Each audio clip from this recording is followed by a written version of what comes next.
کہ جو ڈائلاگ کرے گا وہ غداری ہے، تب بھی ہم پیچھے نہیں ہٹے. اگرچہ میرے چاچا کو شہید کر دیا گیا، میرے گھر پہ بم بھی چلے، اسلامیہ اسکول بھی جلا دیا گیا، لیکن تب بھی ہم پیچھے نہیں ہٹے. طریقہ ہے کہ آپ بکس بھی بین کر دیں گے، تنظیمیں بھی بین کر دیں گے، پارٹیز بھی بین کر دیں گے. میں سمجھتا ہوں کہ اس اپروچ سے اب نکلنے کی ضرورت ہے. ایک ڈیموکریٹک اور ایک ایکیڈمک ڈسکشن کی ضرورت. 47 میں انڈیا پاکستان آئے تو ظاہر سی بات ہے کہ لوگوں نے بہت کچھ لکھا ہے. تو آپ تھوڑی کہ کشمیر کی تاریخ تھوڑی کوئی 2019 سے شروع ہو رہی ہے کہ اس سے پہلے آپ صرف ہر چیز کو بین لگا دیں. انڈیا اور پاکستان میں ایسے لوگ موجود ہیں، لیڈرشپ میں ہے، اور یہ ایسی بات نہیں ہے کہ انیشیٹیوز نہیں ہوئے. ماضی میں بہت انیشیٹیوز ہوئے، واجپئی صاحب کے ٹائم انیشیٹیوز ہوئے، منموہن سنگھ صاحب کے ٹائم انیشیٹیوز ہوئے. ایون اگر ہم دیکھیں جب نریندر مودی صاحب آئے، انہوں نے بھی ایک انیشیٹیو لیا جب وہ پاکستان گئے بات کرنے کے لیے. کیونکہ جموں کشمیر کی تمام جو پولیٹیکل پارٹیز ہیں اکراس دا بورڈ، چاہے وہ کسی بھی پولیٹیکل تھاٹس پہ یقین رکھتی ہوں، سارے ہی اس بات کے حق میں ہیں کہ دونوں ملک بات کریں. اسلام آباد دہلی بات ہو اور سری نگر دہلی بھی بات چیت ہونی چاہیے، کیونکہ وہ بھی بات چیت کا ایک اہم پہلو ہے اس روایت پہ. اور ہم یہ توقع رکھتے ہیں کہ امن و امان سے جو ہے وہ یاترا چلے اور کنکلوڈ ہو. اس کے ساتھ ساتھ ہم لوگ گورنمنٹ سے بھی اپیل کرتے ہیں کہ ہاں ڈیفینیٹلی جہاں پہ یاتریوں کو پوری فیسلٹیز دینی ہے وہاں پہ ان کو یہ بھی دیکھنا ہے کہ عام لوگوں کو کوئی شکایت نہ ہو. جو ٹریفک پہ بار بار خلل پڑ رہا ہے، لوگوں کو رکایا، بہت سے لوگ سوال اٹھا رہے ہیں. تو ہم سمجھ سکتے ہیں کہ سیکورٹی امپورٹنٹ ہے، اس کا خیال بھی رکھا جانا چاہیے، لیکن عام لوگوں کی جو نقل و حمل ہے اس پہ بھی گورنمنٹ کو دھیان دینا چاہیے. نروائز صاحب، حال میں جو کتاب پہ جو کنٹروورسی شروع ہوئی ہے اس پہ کیا کہنا چاہیں گے آپ؟ دیکھیں، کتاب کے حوالے سے میں سمجھتا ہوں کہ یہ کوئی ضرورت نہیں تھی اس بین وغیرہ کی. دیکھیں، کشمیر کی جو تاریخ ہے، جو ہسٹری ہے، میں ابھی میڈیا سے بات کر رہا تھا یہاں پہ کچھ دوستوں سے، ہمیں اپنی تاریخ پہ فخر ہے.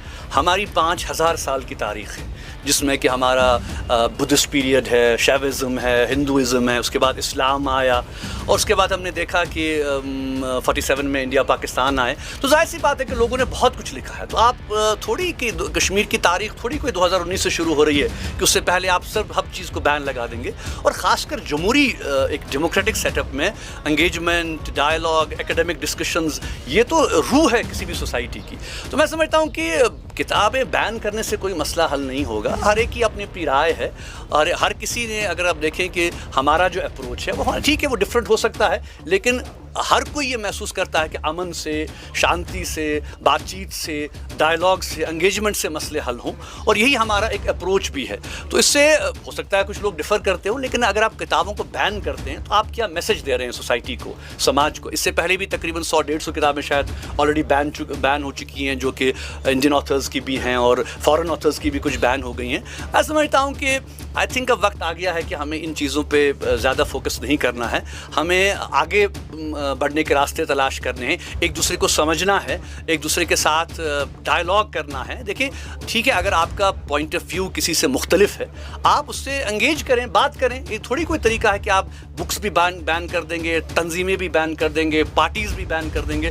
میں سمجھتا ہوں کہ اس اپروچ سے اب نکلنے کی ضرورت ہے. ایک ڈیموکریٹک اور ایک ایکیڈمک ڈسکشن کی ضرورت ہے. اب پہلے تو کچھ ہی بولتے تھے کہ بات چیت ہی سولوشن ہے، اب جو ہے RSS کے چیف بھی بول رہے ہیں. میں سمجھتا ہوں کہ بہت دیکھیں، اگر آپ دیکھیں پچھلے 35 سال ہو گئے اب مجھے. 1990 میں جب میرے والد شہید ہو گئے، اس کے بعد میں 16 سال کا تھا اس وقت. تو 16 سال سے لے کر آج میں 52-53 ہو گیا ہوں.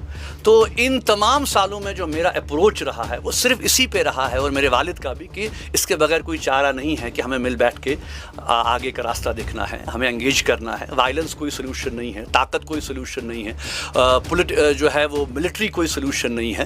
اگر سلوشن ہے تو وہ انگیجمنٹ ہے، وہ ڈائلاگ ہے. اور آج کے عالمی حالات نے ہمیں یہ دکھا دیا ہے کہ دنیا کی سب سے بڑی فوجی طاقت امریکہ جو ہے وہ بھی آج جو ہے وہ جنگ نہیں جیت پایا.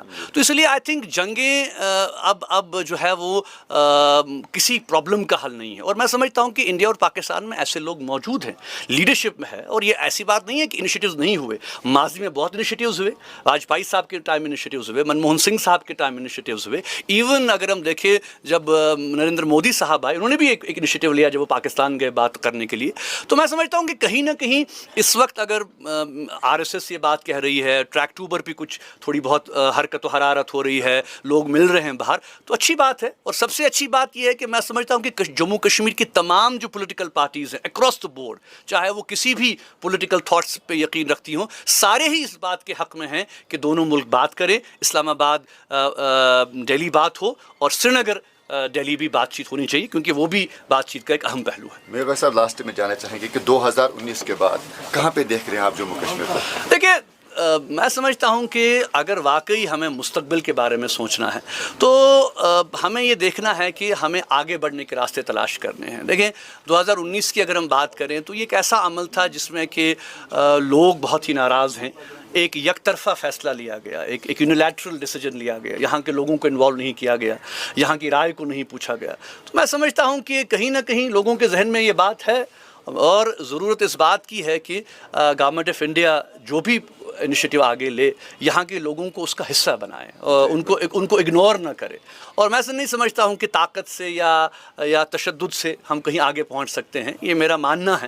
اور جامع مسجد کا ممبر و محراب اس کے لیے وقف ہے. ہم نے ان سالوں میں بھی جب مشکلات بھی رہی ہم نے اس وقت بھی ڈائلاگ کیا جب ڈائلاگ کی کوئی بات نہیں کر رہا تھا, جب ڈائلاگ پہ یہ کہا جاتا کہ جو ڈائلاگ کرے گا وہ غداری ہے, تب بھی ہم پیچھے نہیں ہٹے. اگرچہ میرے چاچا کو شہید کر دیا گیا, میرے گھر پہ بم بھی چلے, اسلامیہ اسکول بھی جلا دیا گیا, لیکن تب بھی ہم پیچھے نہیں ہٹے. اور آج کے تو جو ہمارا موقف ہے وہ یہی ہے کہ بات چیت, ڈائلاگ, انگیجمنٹ, کوئی بھی وائلنس کے ذریعے سولوشن نہیں, صرف اور صرف پرامن حل کی ہم بات کریں.